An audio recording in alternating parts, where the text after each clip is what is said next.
नमस्कार। आप सुनाओ में आपका स्वागत है। आज की कहानी है चुड़ैल सास सीधी बहू। रिया ने अपने कांपते हाथों से साड़ी का पल्लू ठीक किया और आंसुओं को पलकों के पीछे छुपाने की कोशिश की। सामने बैठी सास शांति देवी अपनी ठंडी नजरों से उसे घूर रही थी, जैसे रिया कोई अपराधी हो। मेज पर रखा चाय का कप ठंडा हो चुका था, लेकिन किसी ने उसे छुआ तक नहीं। रिया की सांसें भारी थी और हर सांस के साथ उसका दिल चीख रहा था, मैंने क्या गलत किया? शादी के 3 साल बाद भी रिया इस घर में अपने लिए जगह नहीं बना पाई थी। हर दिन हर पल शांति देवी की तीखी बातें और ताने उसे काटते थे। लव मैरिज की है ना, तो क्या सोचा था? मेरे बेटे को जादू कर लिया और सब ठीक हो जाएगा। शांति देवी की आवाज में जहर घुला था। रिया ने जवाब देने की हिम्मत जुटाई, मां जी, मैंने कभी अभय को आपसे दूर करने की कोशिश नहीं की। मैं तो बस। उसकी आवाज टूट गई। शांति देवी ने बीच में ही टोक दिया, बस बस, ये नाटक मत करो। तुम जैसी लड़कियां सब जानती है, पहले प्यार का ढोंग, फिर घर में अपनी हुकूमत। लेकिन मेरे घर में तुम्हारी चलेगी नहीं। रिया का गला रुंध गया। उसने अभय की तरफ देखा, जो कोने में खड़ा चुपचाप सब सुन रहा था। उसकी आंखों में बेचैनी थी, लेकिन वो कुछ बोला नहीं। रिया को लगा जैसे उसका दिल किसी ने मुट्ठी में जकड़ लिया हो। अभय उसका पति था, उसका प्यार, जिसके लिए उसने अपने परिवार की नाराजगी मोल ली थी। लेकिन आज वही अभय अपनी मां और पत्नी के बीच फंसा खामोश था। बात उस सुबह से शुरू हुई थी, जब पड़ोस की मंजू आंटी ने रिया की तारीफ कर दी थी। रिया, तुम्हारी साड़ी कितनी सुंदर है, और ये जो मोहल्ले की औरतों के साथ तुम बच्चों को पढ़ाने का काम शुरू किया है, वाह, अभय को तुम पर गर्व होगा। रिया ने मुस्कुराकर शुक्रिया कहा, लेकिन उसकी वो मुस्कान शांति देवी को चुभ गई। घर लौटते ही शांति देवी ने तंज कसना शुरू कर दिया। बाहर की औरतों से हसीम जाक, ये सब क्या है? मेरे जमाने में बहुएं घर की इज्जत संभालती थी, न कि गली मोहल्ले में घूमकर तारीफें बटोरती थी।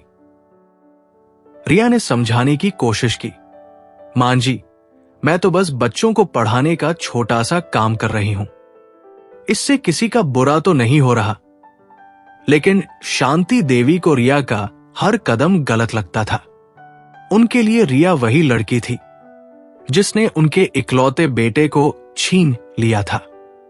अभय और रिया की प्रेम कहानी किसी फिल्म से कम नहीं थी। कॉलेज में दोनों की दोस्ती प्यार में बदली और 4 साल तक चुपके चुपके मिलने के बाद उन्होंने शादी करने का फैसला किया। रिया के परिवार ने मना किया, क्योंकि अभय का परिवार उनके मुकाबले ज्यादा रूढ़िवादी था। लेकिन रिया ने सबके खिलाफ जाकर अभय का साथ चुना। शांति देवी ने इस शादी को कभी स्वीकार नहीं किया। उनके लिए रिया हमेशा वो लड़की रही जिसने उनके बेटे को बहकाया। उस शाम जब शांति देवी ने रिया को मोहल्ले की औरतों से बात करने पर ताने मारे, तो रिया का सब्र टूट गया। उसने अभय से कहा, अभय, तुम कुछ बोलते क्यों नहीं? हर बार मैं ही गलत क्यों? मैं इस घर में दिन रात कोशिश करती हूं कि सब खुश रहें, लेकिन मां जी को मुझ में सिर्फ बुराइयां दिखती है। अभय ने गहरी सांस ली और कहा, रिया, मां पुराने ख्यालों की है, तुम थोड़ा समझने की कोशिश करो। रिया की आंखों में आंसू छलक आए। समझूं? अभय, मैं 3 साल से समझ रही हूं, लेकिन तुम कब मेरे लिए खड़े होगे? अभय चुप रहा। उसकी खामोशी रिया के लिए किसी तमाचे से कम नहीं थी। रात को बिस्तर पर लेटे-लेटे रिया की आंखों से आंसू रुकने का नाम नहीं ले रहे थे। उसने अभय का हाथ पकड़ा और धीरे से कहा, अभय, क्या मैं तुम्हारे लिए इतनी भी अहमियत नहीं रखती कि तुम अपनी मां से मेरे लिए 2 बात कह सको? अभय ने रिया का हाथ छुड़ाया और दूसरी तरफ मुंह फेर लिया। रिया, माँ ने मेरे लिए बहुत कुछ किया है, मैं उनकी बात का बुरा नहीं मान सकता। रिया का दिल टूट गया। उसने धीरे से कहा, और मैंने तुम्हारे लिए क्या नहीं किया अभय? लेकिन जवाब में सिर्फ सन्नाटा था। अगले दिन सुबह रिया ने तय किया कि वो अपने आत्मसम्मान के लिए लड़ेगी। उसने शांति देवी से कहा, मां जी, मैं जानती हूं कि आप मुझे कभी पसंद नहीं करेंगी, लेकिन मैं आपके बेटे से प्यार करती हूं और इस घर को भी उतना ही सम्मान देती हूं। फिर भी अगर आपको मुझ में सिर्फ बुराइयां दिखती हैं तो बताइए, मैं क्या करूं? शांति देवी ने बिना पलक झपकाए कहा, तुम्हें कुछ नहीं करना, बस मेरे बेटे को आजाद छोड़ दो, वो तुम्हारे साथ खुश नहीं है। रिया का चेहरा सफेद पड़ गया। उसने अभय की तरफ देखा जो नजरें चुरा रहा था। उस पल रिया को एहसास हुआ कि वो इस जंग में अकेली थी। दिन बीतते गए और शांति देवी के ताने बढ़ते गए। कभी रिया के खाना बनाने के तरीके पर सवाल, तो कभी उसके कपड़ों पर तंज। एक दिन तो हद हो गई जब शांति देवी ने पड़ोसियों के सामने रिया को बेइज्जत कर दिया। मेरी बहू को देखो, साड़ी भी ढंग से नहीं पहनती, और हां, ये जो बच्चों को पढ़ाने का नाटक करती है वो सब दिखावा है। रिया ने गुस्से और शर्मिंदगी से सिर झुका लिया, लेकिन उसका दिल चीख रहा था। उस रात उसने अभय से कहा, अभय, मैं और नहीं सह सकती। तुम्हारी मां मुझे हर दिन अपमानित करती है और तुम चुप रहते हो। क्या तुम्हें मुझ पर जरा भी भरोसा नहीं? अभय ने गुस्से में जवाब दिया, रिया, तुम हर बात को बढ़ा चढ़ाकर पेश करती हो। मां की उम्र हो गई है, वो जो बोलती है उसे दिल से मत लगाओ। रिया ने आंसुओं के बीच कहा, और मेरा दिल? अभय, उसका क्या? रिया ने अपने मायके फोन किया। उसकी मां ने कहा, बेटी, अगर तुझे लगता है कि तू वहां खुश नहीं है तो वापस आ जा। लेकिन रिया ने मना कर दिया। वो हार मानने वालों में से नहीं थी। उसने सोचा कि शायद वक्त के साथ सब ठीक हो जाएगा, लेकिन हालात बद से बदतर होते गए। शांति देवी ने अब रिया के चरित्र पर ही सवाल उठाना शुरू कर दिया। एक दिन उन्होंने अभय से कहा, ये लड़की दिन भर बाहर रहती है, पता नहीं किन किन से मिलती है, तुम्हें इस पर नजर रखनी चाहिए। रिया ने ये बात सुनी और उसका दिल टूट गया। उसने अभय से पूछा, तुम्हें भी यही लगता है अभय, कि मैं ऐसी हूं? अभय ने जवाब नहीं दिया, लेकिन उसकी खामोशी ने रिया को तोड़ दिया।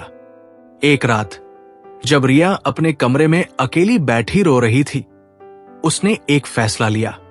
उसने अपने सूटकेस में जरूरी सामान रखा और एक चिट्ठी लिखी, अभय, मैं तुमसे बहुत प्यार करती थी, लेकिन तुमने मुझे कभी अपना नहीं माना। मैं इस घर में अपनी जगह नहीं बना सकी। मांजी को मेरी हर बात गलत लगती है और तुमने हमेशा उनकी तरफदारी की। मैं जा रही हूं क्योंकि अब मेरा आत्मसम्मान मुझसे ज्यादा कीमती है। उसने चिट्ठी मेज पर रखी और आधी रात को चुपके से घर से निकल गई। जब अभय सुबह उठा और चिट्ठी पढ़ी तो उसके पैरों तले जमीन खिसक गई। उसने शांति देवी को बताया, लेकिन उनकी आंखों में कोई पछतावा नहीं था। अच्छा हुआ चली गई, अब तुम्हारी जिंदगी में शांति होगी, उन्होंने कहा। लेकिन अभय का दिल चीख रहा था। उसने रिया को फोन लगाया, लेकिन उसका नंबर बंद था। उस पल उसे एहसास हुआ कि उसने अपनी जिंदगी की सबसे बड़ी गलती कर दी थी। रिया कहां गई? क्या वो कभी लौटेगी? अभय का दिल टूट चुका था, लेकिन शांति देवी की जिद ने इस घर को बर्बाद कर दिया था। रिया की अनुपस्थिति ने घर को एक खाली खोल में बदल दिया था, लेकिन शांति देवी के चेहरे पर अब भी कोई पछतावा नहीं था। उनके लिए रिया का जाना एक बोझ का हटना था, और वो अब अभय की जिंदगी को अपनी मर्जी से ढालने की योजना बना रही थी। अभय का मन अशांत था। वो दिन रात रिया को ढूंढने की कोशिश में लगा था, लेकिन हर कोशिश नाकाम हो रही थी। उसका दिल बार बार उस चिट्ठी की आखिरी लाइन को दोहराता, मेरा आत्मसम्मान मुझसे ज्यादा कीमती है। वो जानता था कि उसकी खामोशी ने रिया को इस मोड़ तक पहुंचाया था और अब वो उस गलती को सुधारना चाहता था। लेकिन शांति देवी की नई चाल ने सब कुछ और उलझा दिया। एक दिन अभय ऑफिस से लौटा तो घर में कुछ अजीब सा माहौल था। ड्राइंग रूम में कुछ अनजान चेहरे बैठे थे। एक अधेड़ उम्र का पुरुष, उसकी पत्नी और उनकी बेटी जो सिर झुकाए चुपचाप बैठी थी।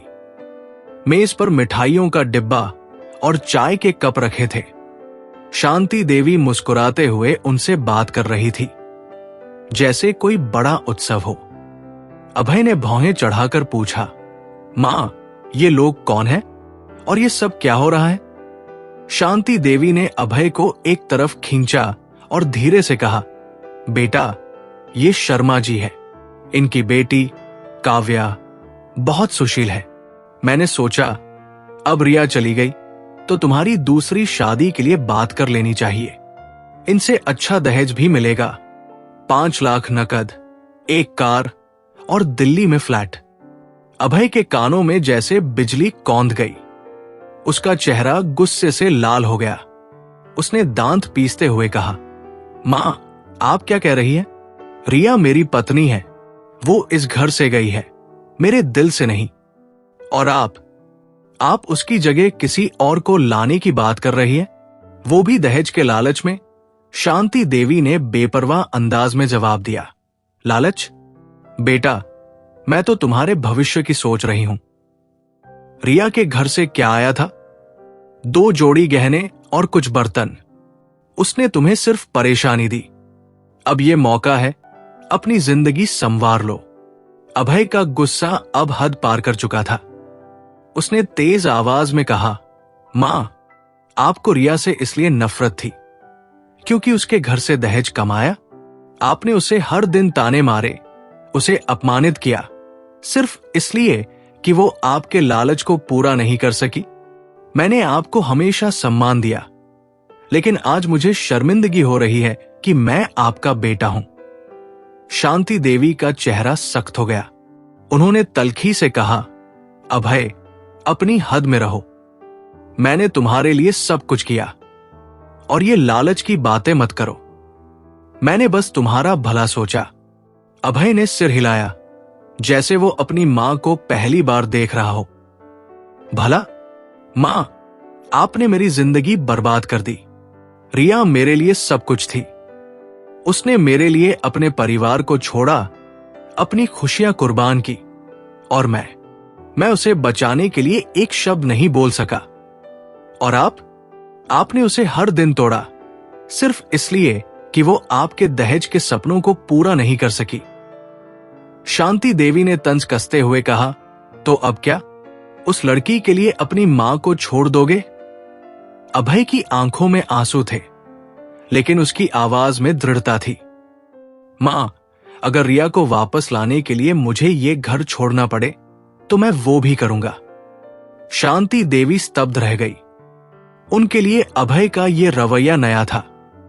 वो हमेशा मानती थी कि अभय उनकी हर बात मानेगा, लेकिन आज उनके सामने उनका बेटा नहीं, एक टूटा हुआ इंसान खड़ा था जिसने अपनी गलतियों का एहसास कर लिया था। अभय ने बिना कुछ और कहे अपने कमरे में जाकर अपना बैग पैक करना शुरू कर दिया। शांति देवी ने उसे रोकने की कोशिश की। अभय, ये क्या पागलपन है? तुम कहां जाओगे? ये तुम्हारा घर है। अभय ने पलटकर कहा, मां, ये घर तब घर था जब रिया थी। अब ये सिर्फ एक इमारत है जहां प्यार की जगह लालच ने ले ली है। अभय ने उसी रात घर छोड़ने का फैसला किया। उसने अपने दोस्त रोहन को फोन किया और कहा, रोहन, मुझे रिया को ढूंढना है। मैं अब और इंतजार नहीं कर सकता। रोहन ने समझाने की कोशिश की, अभय, रिया को वक्त चाहिए। तुम अचानक उसके सामने जाओगे तो शायद वो और दूर चली जाएगी। लेकिन अभय का मन अब कुछ सुनने को तैयार नहीं था। उसने कहा, रोहन, मैंने उसे पहले ही बहुत दुख दिया। अब मैं उसे अकेला नहीं छोड़ सकता। मुझे उससे माफी मांगनी है, उसे बताना है कि वो मेरे लिए कितनी अहम है। बात बात में रोहन ने कहा, हो सकता है वो अपनी दिल्ली वाली दोस्त के वहां चली गई हो। उधर दिल्ली में रिया अपनी नई जिंदगी में कदम रख रही थी। उसने अपनी दोस्त मेघना के साथ काम करना शुरू किया था। मेघना की एनजीओ में उसका काम अब सिर्फ एक जिम्मेदारी नहीं, बल्कि उसका जुनून बन गया था। बच्चे उसे अपनी दीदी मानते थे और वो उनकी छोटी छोटी खुशियों में अपनी तन्हाई भूलने की कोशिश करती थी। लेकिन रात के सन्नाटे में अभय की यादें उसे चैन नहीं लेने देती थी।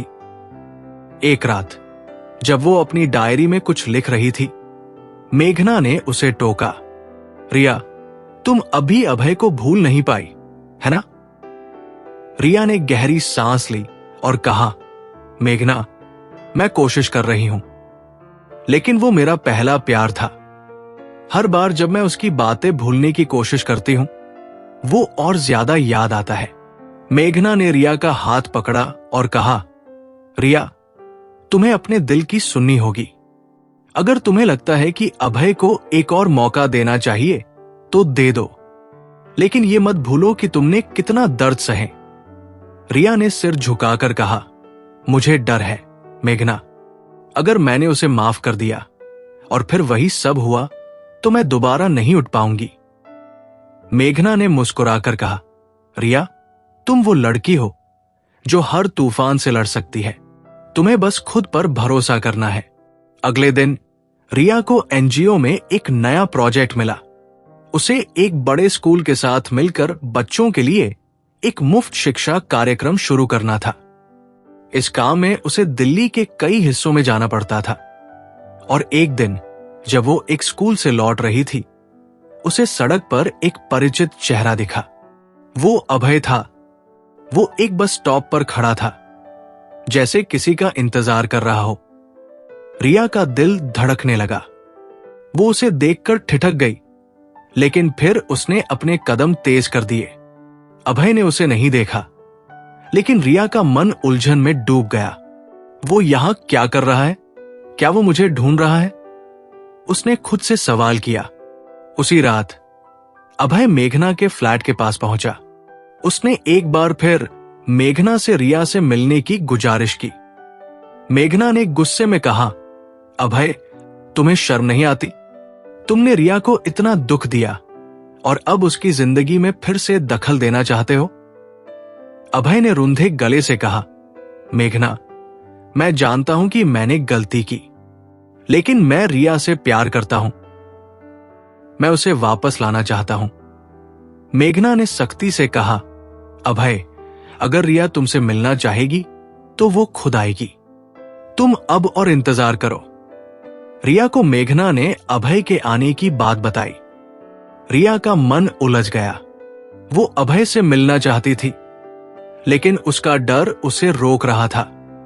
उसने मेघना से कहा, मेघना, मुझे नहीं पता कि मैं सही हूं या गलत, लेकिन मुझे अभय से एक बार बात करनी होगी।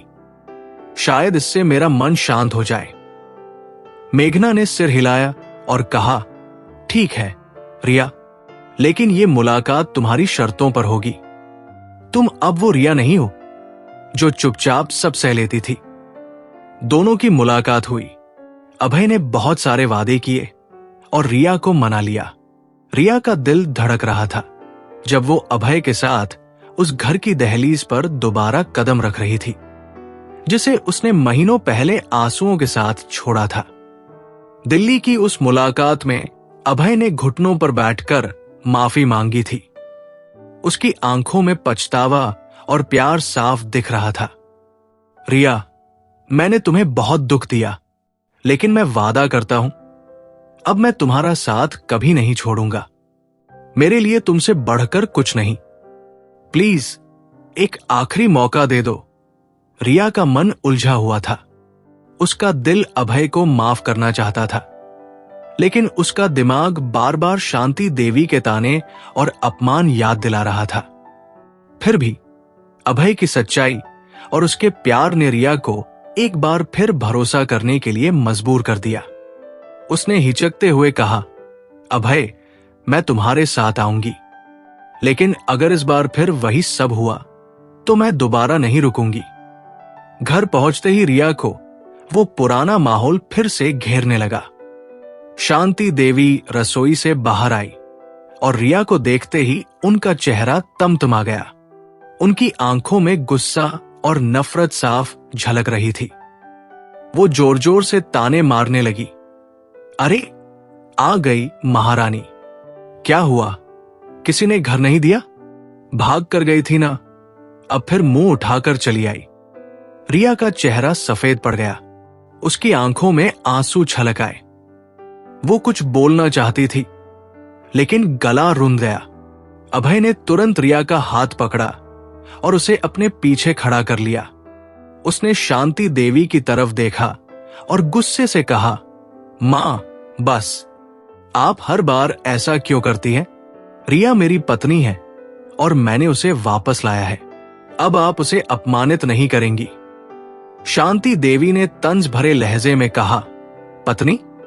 ये वो लड़की है जिसने तुझे मुझसे दूर किया और तू उसी के लिए अपनी मां से लड़ रहा है। अभय का गुस्सा अब हद पार कर रहा था। उसने रिया को कमरे में ले जाकर कहा, रिया, तुम चिंता मत करो, मैं अब सब संभाल लूंगा। फिर वो वापस शांति देवी के पास गया और कमरे का दरवाजा बंद कर लिया। अंदर दोनों के बीच तीखी नोकझोंक शुरू हो गई। अभय ने सख्त लहजे में कहा, मां, आपने रिया को दहेज की वजह से नापसंद किया। आपका लालच मुझे अब साफ दिख रहा है, लेकिन अब मैं चुप नहीं रहूंगा। अगर आप रिया को स्वीकार नहीं करेंगी तो मैं इस घर में नहीं रहूंगा। शांति देवी ने गुस्से में जवाब दिया, तू मुझे धमकी दे रहा है? मैंने तुझे पाला, बड़ा किया और तू उस लड़की के लिए मुझे छोड़ देगा? अभय ने ठंडी सांस ली और कहा, मां, मैं आपको नहीं छोड़ रहा, लेकिन मैं रिया को भी नहीं छोड़ सकता। ये मेरा आखिरी फैसला है। कुछ दिन बीते। अभय ने रिया को हर पल यकीन दिलाने की कोशिश की कि अब सब ठीक होगा, लेकिन जैसे ही अभय ऑफिस के लिए निकलता, शांति देवी का व्यवहार फिर से बदल जाता। वो रिया को छोटी छोटी बातों पर ताने मारती। कभी खाने में नमक ज्यादा होने की शिकायत, तो कभी रिया के कपड़ों पर सवाल। एक दिन तो उन्होंने रिया से कहा, तुझे लगता है तू अभय को मना लेगी? वो मेरे बिना एक दिन नहीं रह सकता। तू बस उसका वक्त बर्बाद कर रही है। रिया चुपचाप सुनती और अपने आंसू छुपाती। वो अभय को ये सब बताना नहीं चाहती थी, क्योंकि उसे डर था कि कहीं अभय फिर से अपनी मां और पत्नी के बीच फंस न जाए। लेकिन एक दिन हद हो गई। अभय जब ऑफिस से लौटा तो उसने देखा कि शांति देवी सीढ़ियों पर बैठी रो रही थी। उनके माथे पर हल्की सी खरोंच थी और हाथ पर नीले निशान दिख रहे थे। अभय ने घबराकर पूछा, मां, ये क्या हुआ? आपको चोट कैसे लगी? शांति देवी ने रुंधे गले से कहा, अभय, ये सब उस रिया की वजह से हुआ। मैंने उससे बस इतना कहा कि खाना ढंग से बनाया कर, तो उसने मुझे गुस्से में धक्का दे दिया। मैं सीढ़ियों से गिर गई। अभय का दिमाग सुन्न हो गया। उसने शांति देवी को सहारा देकर कमरे में बिठाया और रिया की तरफ देखा, जो रसोई में चुपचाप खड़ी थी। अभय ने रिया से सवाल किया, रिया, ये सच है? तुमने मां को धक्का दिया? रिया की आंखें आंसुओं से भर गई। उसने टूटी आवाज में कहा, अभय, मैंने ऐसा कुछ नहीं किया। मां जी झूठ बोल रही है। मैं तो बस। उसकी बात पूरी होने से पहले शांति देवी चिल्लाई, झूठ? तू मुझे झूठा कह रही है? अभय, देख, ये लड़की कितनी ढीठ है। रिया ने रोते हुए कहा, अभय, मुझ पर भरोसा करो। मैंने मां जी को छुआ तक नहीं, वो खुद। लेकिन अभय का मन अब उलझन में था। उसने अपनी मां की चोट और आंसू देखे थे और रिया की बातें उसे उस पल सच से परे लग रही थी। अभय ने गहरी सांस ली और कहा, रिया, मुझे कुछ समझ नहीं आ रहा। मां को चोट लगी है और वो तुम पर इल्जाम लगा रही है। मैं सच जानना चाहता हूं। रिया का दिल टूट गया। उसने अभय की आंखों में देखा और कहा, अभय, तुम्हें मुझ पर भरोसा नहीं है? मैंने 3 साल तक तुम्हारी मां के ताने सहे, लेकिन मैंने कभी उनका अपमान नहीं किया। और आज तुम मुझ पर शक कर रहे हो? अभय ने जवाब नहीं दिया। उसकी खामोशी ने रिया को फिर से वही पुराना दर्द दे दिया। उसने धीरे से कहा, अभय, अगर तुम्हें मेरी बात पर यकीन नहीं तो मैं इस घर में नहीं रह सकती। उस रात रिया ने अपने कमरे में बैठकर बहुत सोचा। उसे लग रहा था कि वो फिर से उसी जाल में फंस रही थी, जहां उसका आत्मसम्मान हर दिन कुचला जा रहा था। शांति देवी का ड्रामा और अभय का शक उसे अंदर तक तोड़ रहा था। उसने अपनी डायरी में लिखा, अभय, मैंने तुम पर भरोसा किया, लेकिन तुमने मेरे भरोसे को फिर से तोड़ दिया। शायद हमारा साथ इतना ही था। अगले दिन सुबह अभय ने रिया से बात करने की कोशिश की। उसने कहा, रिया, मैंने कल रात बहुत सोचा। मुझे नहीं पता कि सच क्या है, लेकिन मैं तुम्हें खोना नहीं चाहता। प्लीज मुझे वक्त दो। लेकिन रिया का मन अब टूट चुका था। उसने कहा, अभय, मैंने तुम्हें वक्त दिया, मैंने तुम्हारी मां को बर्दाश्त किया, लेकिन अब मैं और नहीं सह सकती। मुझे अपनी जिंदगी चाहिए जहां मुझे हर दिन अपने आप को साबित न करना पड़े। शांति देवी ने रिया की बातें सुन ली और फिर से तंज कसना शुरू कर दिया। हां, जाओ, भाग जाओ, यही तो तुम्हारी आदत है। लेकिन इस बार रिया ने पलटकर जवाब दिया, मां जी, मैं भाग नहीं रही, मैं अपनी इज्जत बचाने जा रही हूं। आपने मुझे हमेशा गलत समझा, लेकिन मैंने कभी आपका बुरा नहीं चाहा। शांति देवी के पास कोई जवाब नहीं था। अभय ने रिया का हाथ पकड़ने की कोशिश की, लेकिन रिया ने धीरे से अपना हाथ छुड़ा लिया। रिया ने अपना बैग पैक किया और अभय से कहा, अभय, मैं जा रही हूं, इस बार तुम मुझे नहीं रोक सकते।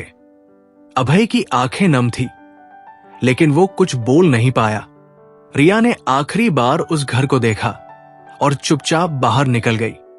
शांति देवी के चेहरे पर एक अजीब सी मुस्कान थी, लेकिन अभय का दिल टूट चुका था। उसे अब शक हो रहा था कि कहीं उसने अपनी मां की बातों पर भरोसा करके फिर से गलती तो नहीं कर दी। शांति देवी के चेहरे पर संतुष्टि थी। उनके लिए रिया का जाना उनकी जीत थी। वो अक्सर पड़ोसियों से कहती, देखा, मैंने कहा था ना, वो लड़की हमारे लायक नहीं थी। अब अभय की जिंदगी में सब ठीक हो जाएगा। लेकिन अभय की जिंदगी अब एक बिखरा हुआ आलम थी। वो दिन रात रिया को याद करता, उसकी चिट्ठी को बार बार पढ़ता और अपने फैसलों पर पछताता। उसका मन बार बार उस रात को लौटता जब उसने अपनी मां की बातों पर भरोसा करके रिया पर शक किया था। एक दिन जब अभय ऑफिस से लौटा तो पड़ोस की मंजू आंटी ने उसे रोका। उनके चेहरे पर गंभीरता थी। अभय, तुमसे एक बात कहनी है।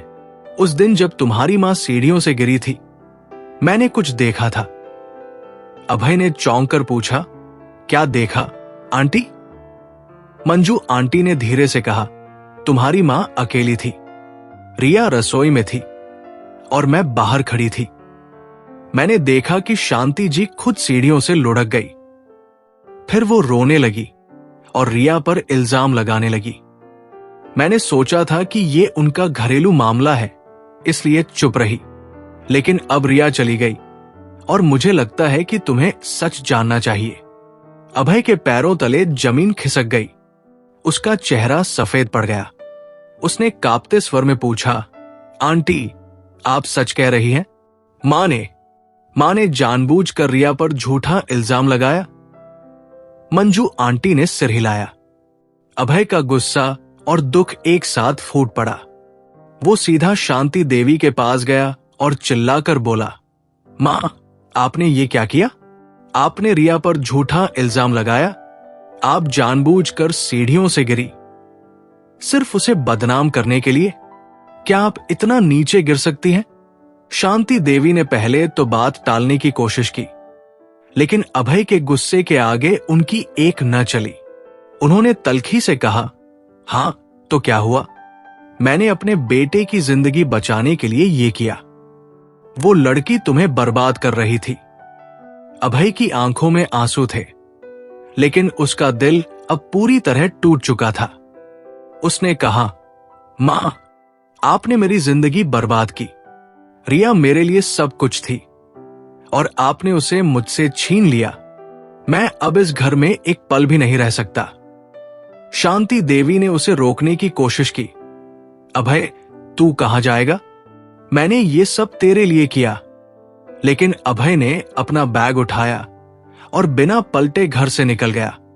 उसने रोहन के फ्लैट में शरण ली, लेकिन उसका मन अब किसी से बात करने को तैयार नहीं था।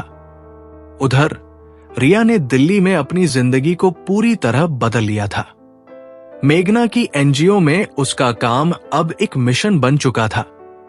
वो बच्चों को पढ़ाती, महिलाओं को आत्मनिर्भर बनने के लिए प्रेरित करती और हर दिन खुद को और मजबूत बनाती। लेकिन अभय के प्रति उसका गुस्सा और नफरत कम नहीं हुई थी। उसने सोच लिया था कि वो अब उस घर, उस जिंदगी को कभी नहीं लौटेगी। एक दिन उसने अपने वकील के जरिए अभय को तलाक के कागज भेज दिए। कागजों के साथ एक छोटा सा पत्र था। अभय, मैंने तुम्हारे लिए सब कुछ सहा, लेकिन तुमने मेरे भरोसे को तोड़ दिया। अब मैं अपनी जिंदगी जीना चाहती हूं। ये कागज मेरी आजादी है। अभय ने जब वो कागज देखे तो उसका दिल चीख उठा। उसने रिया को फोन करने की कोशिश की, लेकिन रिया ने कोई जवाब नहीं दिया। उसने मेघना को फोन किया, लेकिन मेघना ने साफ कह दिया, अभय, रिया अब तुम्हारी जिंदगी का हिस्सा नहीं है। उसे अकेला छोड़ दो। अभय ने खत लिखे, माफी मांगी, लेकिन रिया का मन अब पूरी तरह बदल चुका था। उसे अभय से नफरत हो गई थी, उस आदमी से जिसके लिए उसने अपने परिवार को छोड़ा, जिसके लिए उसने अपमान सहे और जिसने आखिर में उस पर शक किया। एक दिन जब अभय ऑफिस में था, उसे एक अनजान नंबर से फोन आया। दूसरी तरफ से आवाज आई, अभय, मैं तुम्हारी मां की पड़ोसन बोल रही हूं। शांति जी की तबीयत बहुत खराब है, तुम जल्दी आ जाओ। अभय का मन अब अपनी मां पर से भरोसा खो चुका था। उसे लगा कि ये शांति देवी का कोई नया ड्रामा है। उसने ठंडे लहजे में कहा, मैं नहीं आ सकता, और फोन काट दिया। रोहन ने जब ये बात सुनी तो उसने अभय को समझाने की कोशिश की। अभय, चाहे जो हुआ हो, वो तुम्हारी मां है, एक बार जाकर देख लो। लेकिन अभय ने सिर हिलाकर कहा, रोहन, मैं अब और ड्रामे नहीं झेल सकता। मां ने मेरी जिंदगी तबाह कर दी। अब मैं उनसे कोई रिश्ता नहीं रखना चाहता। तीसरे दिन अभय को फिर से फोन आया। इस बार खबर थी कि शांति देवी अब इस दुनिया में नहीं रही। उन्हें दिल का दौरा पड़ा था और अकेलेपन में उनकी सांसें थम गई थी। अभय जब घर पहुंचा तो वो खाली घर उसे चीखता सा लगा। शांति देवी की तस्वीर मेज पर रखी थी और उनके चेहरे पर अब भी वही हठीली मुस्कान थी। अभय की आंखों से आंसू बह रहे थे, लेकिन वो दुख अब सिर्फ अपनी मां के लिए नहीं था। वो इस बात का दुख था कि एक मां की जिद ने उसकी पूरी जिंदगी बर्बाद कर दी। रिया चली गई, मां चली गई और अब वो अकेला रह गया था। पड़ोसियों की बातें अभय के सीने में चुभ रही थी। कैसा बेटा है, अपनी मां को अकेले छोड़कर चला गया। अयाशी करने के लिए शहर में फ्लैट ले लिया। अभय को अब एहसास हो रहा था कि शांति देवी ने जाते जाते भी उसे बदनाम कर दिया। लोग उसे एक बुरा बेटा समझ रहे थे, जो अपनी मां की आखिरी सांस में भी उनके पास नहीं था। लेकिन अभय जानता था कि यह सजा उसकी नहीं, उसकी मां के कर्मों की थी। कहानी पूरी होने से पहले अपने विचार जरूर बताएं कि कौन गलत था। रिया को जब शांति देवी की मौत की खबर मिली तो उसका मन थोड़ा विचलित हुआ।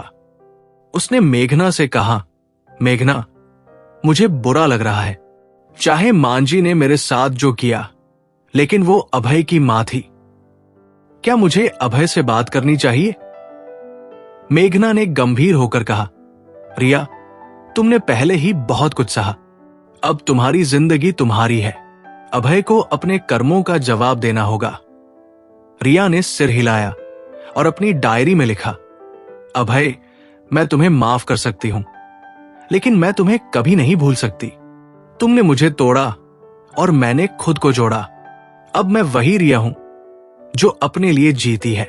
अभय अब एक छोटे से फ्लैट में अकेले रहता था। उसका दिन ऑफिस और रात अपनी यादों में बीतता था। वो बार बार सोचता, कौन गलत था, मैं, मेरी मां या रिया? एक मां की जिद ने, एक बेटे की खामोशी और एक पत्नी के टूटे भरोसे ने 3 जिंदगियों को हमेशा के लिए बदल दिया। शायद यही जिंदगी है, जहां हर फैसला एक नया दर्द लाता है और हर दर्द एक नई सीख। कहानी कैसी लगी कमेंट करके जरूर बताएं और हमारे चैनल आओ सुनाओ को लाइक, शेयर और सब्सक्राइब करें।